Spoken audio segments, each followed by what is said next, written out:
This is the best part of the show because this is when you get to sound off. I'm going to bring in my sidekick, producer James Edward Barrickman, the fourth James. A lot of people talking on social media. Let's hear what they got to say. Yeah, so this is regarding the A's and their potential move to Vegas from Greg Blandino.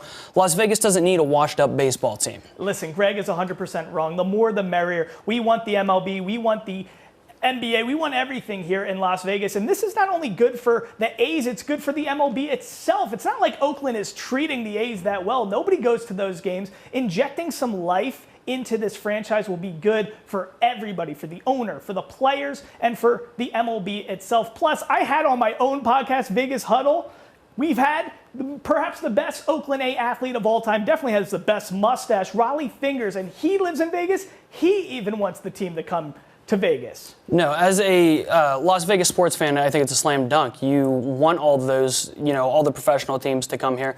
And that ballpark, the renderings are beautiful. My only question is that ownership of the A's going to spend? Are they going to be pressured to spend? Because they were in the 10th largest television market in Oakland. They'd be dropping to the 40th. They'd be the smallest in the MLB. So they'd be relying on ticket revenue, merchandise, and other things.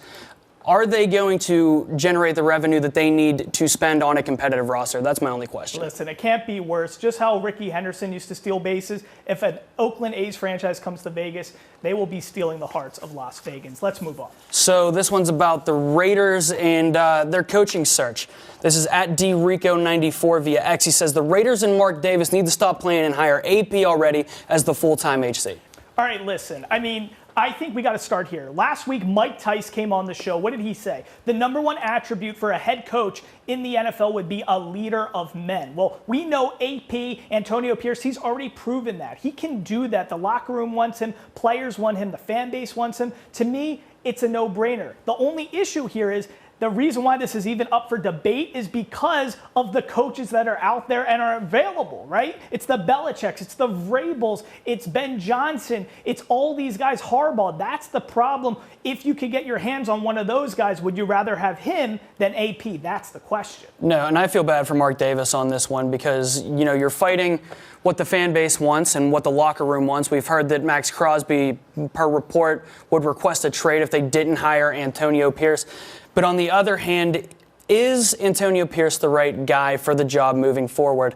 They went 5-4 with him as the interim, but as you mentioned, there are all these other great coaching candidates out there. And if you went with what the fan base and what the locker room wants, and you miss out on one of those guys, and Antonio Pierce doesn't work out, you're going to look really, really bad. Yeah, I think at the end of the day, to me, this is a lot like dating or a marriage, right? You want to be in a relationship with the person who wants to be in a relationship with you. AP, he grew up a Raiders fan. He loves this fan base. The fan base loves him. I don't even know if Belichick or Harbaugh or any of these guys want to be a Raider with how things have gone in their recent past. So I would just say be in bed with the person who wants to be in bed with you, and I think AP is that guy.